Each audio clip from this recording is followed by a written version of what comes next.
प्रिय मित्रांनो, आज 5 जून संत अंतोनीच्या नोवेनाचा दुसरा दिवस आणि आजच्या दिवशी आज प्रत्यक्ष संत अंतोनी जेव्हा प्रवचन देण्यासाठी देवळात जातो त्या ठिकाणी जी परिस्थिती पाहतो ते पाहून त्याची काय स्थिती होते ते पाहूया। संत अंतोनी देवळात गेल्यानंतर लोक तिथे एकमेकांशी बोलतात आणि वार्तालाप चालू आहे। देवळामध्ये शांतता नाही आणि देवळामध्ये लोक प्रार्थनेमध्ये लक्ष नाही, कुणाचं प्रवचनावर लक्ष नाही, वाचनावर लक्ष नाही। आणि म्हणून संत अंतोनीला आश्चर्य वाटलं। त्याने लोकांना सांगितलं, शांत राहा, गप्प राहा, देवाचा शब्द ऐका। पण कोणी त्याच्याकडे लक्ष देत नाही, उलट त्याची चेष्टा करू लागले आणि सांगितलं, हे नवे फादर हे काय प्रवचन देणार आणि प्रवचनाने कुणाचं भलं झालेलं आहे, कशाला शांत राहा सांगतात। आणि त्यानंतर ह्या आपल्या संत अंतोनी म्हणजे फादर अंतोनी ह्यांना खूप राग आला आणि त्यांनी सांगितलं की सगळ्यांनी गप्प बसा आणि प्रवचन ऐका, नाहीतर आताच्या आता मी त्या नदीवर जाऊन त्या नदीतल्या माशांना प्रवचन देईल। तेव्हा लोक मोठमोठ्याने हसायला लागले आणि लोक त्याची चेष्टा करू लागले।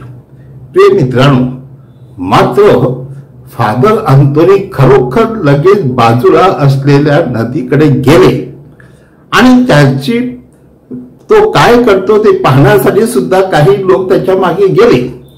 त्यानंतर तिथे अंतोनी फादर उभे राहिले आणि त्या माशांना सांगू लागले, हे माशांनो, आपला देव परमेश्वर तुमचा निर्माण करता, तुम्हाला लहानाचं मोठे करणारा आणि तुम्हाला रोज खायला प्यायला देणारा हा परमेश्वर, त्याची स्तुती करा, त्याचा गौरव करा, त्याचे आभार माना, त्याला धन्यवाद द्या। आणि प्रियबंधूंनो, सगळे लोक बघायला लागले।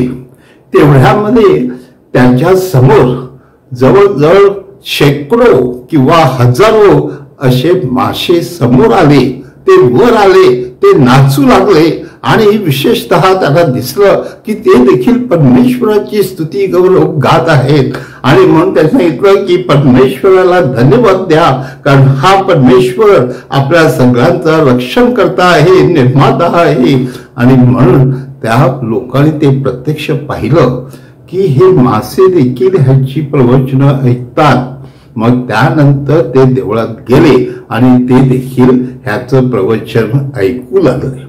प्रिय बंधू भगिनींनो, त्यानंतर बरेचसे इतर लोक देखील त्या ठिकाणी आले आणि मोठी गर्दी जमली आणि त्या लोकांनी प्रत्यक्ष परिस्थिती पाहिली की मासे देखील त्याचं प्रवचन ऐकतात। प्रिय बंधू भगिनींनो, अशा प्रकारे अंतोनी फादर अंतोनीने त्या ठिकाणी चमत्कार केला। तो लक्षात लोकांच्या आला आणि त्याने पाहिलं की हा माणूस आगळा वेगळा आहे। हो माझ्या प्रिय बंधूंनो, मनुष्य आगळा वेगळा असो, कोणी असो, जो देवाच्या नावाने प्रवचन देतो, देवाचा शब्द स्पष्ट करतो, त्याला सांगायचं आहे की देवाने आपल्याशी करार केलेला आहे, त्याची शिकवण आपण पाळणे हे आपलं कर्तव्य आहे।